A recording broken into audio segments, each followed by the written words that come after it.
आप सबका स्वागत है। मैं Vivek Bindra, motivation speaker, leadership consultant और बिजनेस कोच। आज बिहार की बात करने आया हूं। आज का विषय थोड़ा गंभीर है। गंभीर इसलिए है क्योंकि सबसे बड़ी ग्रोथ वही होती है जहां पे सबसे ज्यादा कमजोरियां दिखाई पड़ती हों। देश के अंदर सबसे बड़ी ग्रोथ वही होगी जहां ग्रोथ का सबसे बड़ा गैप बाकी बचा हो। बिहार एक ऐसा राज्य है जहां ग्रोथ का सबसे बड़ा गैप है, जहां पे ग्रोथ की निश्चित रूप से बहुत तेजी से बहुत ज्यादा आवश्यकता है। मेरी जिम्मेदारी बनती है कि मैं उसको केस स्टडी के रूप में आपके सामने प्रेजेंट करूं। 7 बातें बताऊंगा क्यों बिहार इतना पीछे रह गया और क्या किया जाए ताकि बिहार आगे बढ़ सके। देखिए, सबसे पहले तो समझिए, जो हमारे 32-33 राज्य आज हमारे देश के अंदर, यूनियन टेरिटरी मिला करके 33-34, इनके अंदर बिहार का जो पर कैपिटा इनकम है वो लोएस्ट है। क्यों है ऐसा? 31,000 रुपए के आसपास सालाना इनकम है एक व्यक्ति की बिहार के अंदर। ऐसा क्यों है? क्या कारण है कि आज एवरेज इनकम बिहार की इतनी नीचे चली गई है? ये पर कैपिटा इनकम क्या होता है? ये निकाला जाता है एक ही स्थान, एक ज्योग्राफी के अंदर उनकी टोटल इनकम को टोटल पॉपुलेशन से डिवाइड करके। देखिए, ये वीडियो हर एक भारतीय के लिए समझना बहुत ज्यादा जरूरी है कि कुछ राज्य होते हैं जो भारत की इकोनॉमी को, भारत की स्ट्रेंथ को, भारत की उसको आगे लेके जाते हैं, और कुछ ऐसे राज्य होते हैं जो उसकी ग्रोथ डेवलपमेंट को नीचे घसीट रहे हैं, नीचे लेके जा रहे हैं। क्या कारण है इसका? कारण क्या है? क्यों ऐसा बोलते हैं? मतलब बिहारी शब्द को गाली की तरह क्यों प्रयोग किया जाता है? ये क्यों प्रतीकात्मक हो गया? बोलते हैं एक बिहारी 100 बीमारी। बिहारी सी शक्ल के हट, बिहारी सी शक्ल के हट। अरे, जब विदेशों की तो आप बहुत बात करते हैं आज हमारे देश में बैठ के कि जी हमारे साथ डिस्क्रिमिनेशन हो रहा है, भेदभाव हो रहा है अमेरिका यूरोप के अंदर, लेकिन अपने ही लोगों का, अपने ही साथ में अपने ही प्रेमी पड़ोसियों का आप भेदभाव करते भी हैं, उनका मजाक भी बनाते हैं। ये कारण क्या है? पहले देखिए, फ्रूट्स तब तक नहीं मिलेंगे जब तक रूट्स ठीक नहीं होंगे। आज रूट्स की बात करता हूं। इच्छा तो रहता है कि बहुत डिटेल में आपको एनालिसिस दूं, पर वीडियो लंबा होता है। मेरा पहला पॉइंट लीजिए, ज्योग्राफिकल डिसएडवांटेज। एक तो ये एक लैंड लॉक स्टेट है। लैंड लॉक स्टेट होने के कारण इसके पास एक इंटरनेशनल ज्योग्राफिक लोकेशन का एडवांटेज नहीं है, जिसको क्या बोलते हैं आप, एक या तो देखो कोस्टल रीजन में होता। अब कोस्टल रीजन के अंदर सबसे पॉपुलर स्टेट हमारे देश में गुजरात और महाराष्ट्र है, जहां से इंटरनेशनल बिजनेस बहुत तेजी से सी के थ्रू, पोर्ट्स के थ्रू, बड़े पॉपुलर पोर्ट्स हैं उनके। इसके बाद सदर्न स्टेट्स में भी है, जैसे कर्नाटका, केरला, आंध्रा, तमिलनाडु। लेकिन बिहार को पूरी तरह से लॉक कर दिया। अगर खुलता भी है इंटरनेशनल साइड में, ओपनिंग भी है, तो वो नेपाल पे है। हाँ, हम तो डूबेंगे सनम,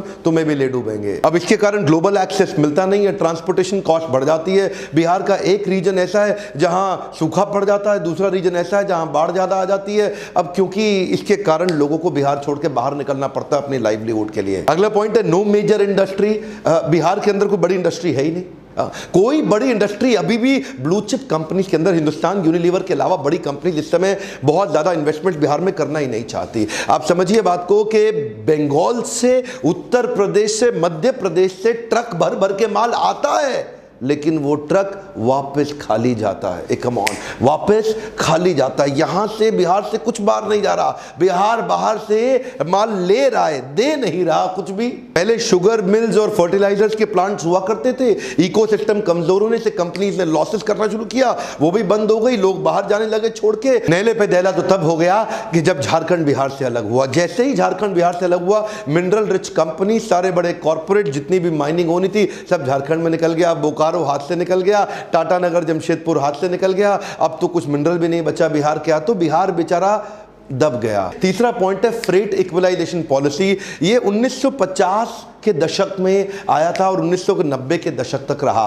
फ्रेट इक्वलाइजेशन पॉलिसी के हिसाब से, तब उस समय झारखंड बिहार जब एक ही था ना, तो जितना भी मिनरल निकलता था उसको ट्रांसपोर्ट करके अपने स्टेट में लाने के लिए सेंट्रल गवर्नमेंट ट्रांसपोर्टेशन पर सब्सिडी देती थी। तो बड़ी कंपनी, इंडस्ट्रियल लोकेशन और कोस्टल ट्रेड हब वहीं रह के अपनी कंपनी रन करते थे, वहीं अपने मैन्युफैक्चरिंग सेटअप, वहीं अपना सारा काम लगाते थे। और मिनरल उठा करके, जो मिनरल रिच प्रदेश था जिसको बोलते हैं बिहार, जब झारखंड भी एक ही था, तो यहां से मिनरल उठाया और वहीं ले गए। अरे भाई, करना क्या चाहिए था? इनको इंसेंटिव देना चाहिए था कि तुम बिहार में ही अपनी कंपनी सेट करो। पर ये क्या करते थे? इनको ट्रांसपोर्टेशन के ऊपर दे दिया इंसेंटिव कि उठाओ माल बिहार से लेके बाहर निकल लो। सब आए, माल उठाया बिहार से, उठा के लेके सब बाहर निकल गए। अब बिहार का माल लेके सब चले गए बाहर। अगर वहीं फैक्ट्रियां लगा दी होती तो बिहार में आ जाती एम्प्लॉयबिलिटी। इधर का ना कल्चर बदल जाता। यहाँ पे एजुकेशन और एम्प्लॉयबिलिटी दोनों कम रही, इसीलिए इनकी नेशनल अर्निंग के मुकाबले बिहार की अर्निंग बहुत कम रह गई। मिनरल रिच स्टेट होने का कॉम्पिटिटिव एडवांटेज होते हुए भी इसको 1993 तक लूटा गया है। चौथा मेरा पॉइंट है, frog in the pond think it's an ocean.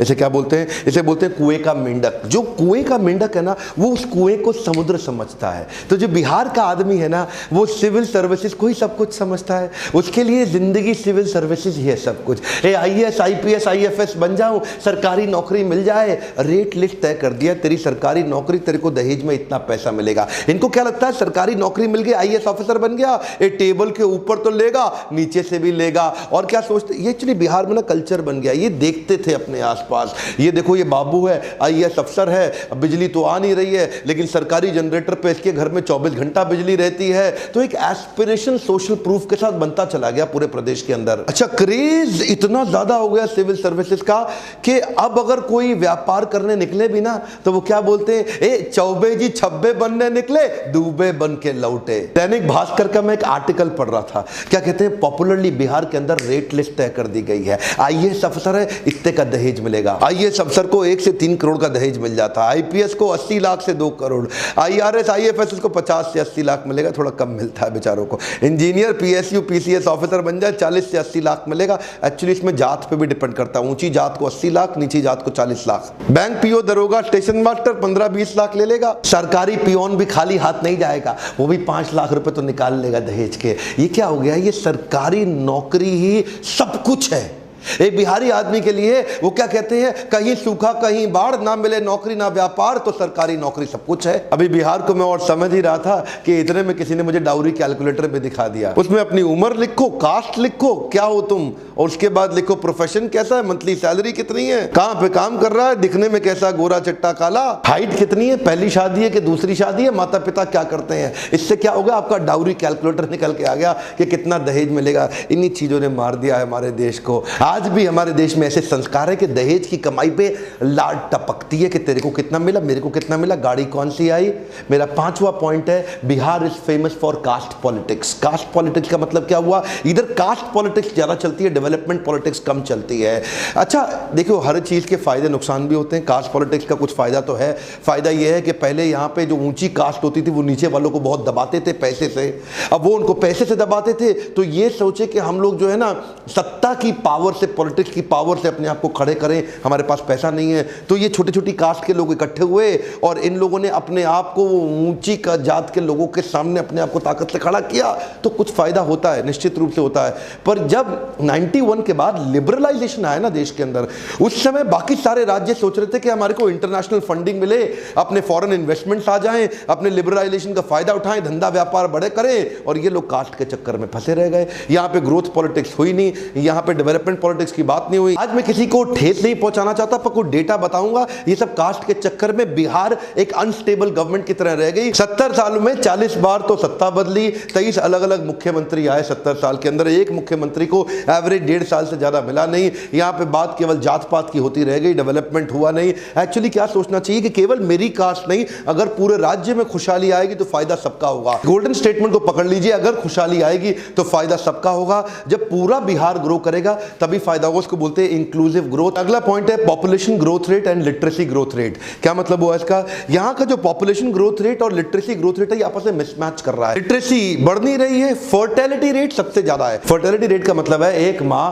Average सबसे ज्यादा अपने जीवन काल में बच्चों को जन्म बिहार की मां देती है। बाकी बहुत सारे राज्य ऐसे हैं जहां पे पढ़े लिखे राज्य हैं, वहां पे एक मां 2 से ज्यादा बच्चों को नहीं जन्म देती है, पर बिहार का सबसे ज्यादा। बिहार में भी 2 हिस्से हैं, एक जहां पे बिल्कुल पिछड़ी हुई जाती है, ना बिल्कुल पढ़ाई नहीं किया, बिल्कुल शिक्षा नहीं है, ज्ञान नहीं है, वहां एक मां 4 से 5 बच्चों को जन्म दे रही है। और जहां थोड़ी बहुत पढ़ाई करी गई वहां 3 बच्चों को। इसके कारण क्या हुआ, पॉपुलेशन बहुत ज्यादा और एजुकेशन बहुत कम। ध्यान दीजिए, कम ऑन, पॉपुलेशन सबसे ज्यादा तेज बढ़ा रहा है बिहार और एजुकेशन सबसे कम है, क्योंकि लिटरेसी रेट यहां पे 63% के नजदीक रह गया। बिहार का लिटरेसी रेट यानी कि जो पढ़ाई का शिक्षा का दर है सबसे कम है। नालंदा यूनिवर्सिटी जो विश्व की सबसे पहली सबसे पॉपुलर, उसके होने के बावजूद, सबसे ज्यादा IAS प्रोड्यूस करने के बावजूद यहां का एजुकेशन का जो एवरेज स्तर है ना, वो अच्छा नहीं हुआ। जो बहुत ही मेधावी, बहुत बुद्धिमान छात्र हैं, वो सबको छोड़ के आगे निकलने की कोशिश तो कर रहे हैं बिहार के अंदर, लेकिन वो कोशिश बहुत कम लोगों के अंदर है और बहुत सीमित जगह पे है। उसके नए एवेन्यूज नहीं खोले जा रहे। अगला मेरा पॉइंट है एजुकेशन एंड एम्प्लॉयबिलिटी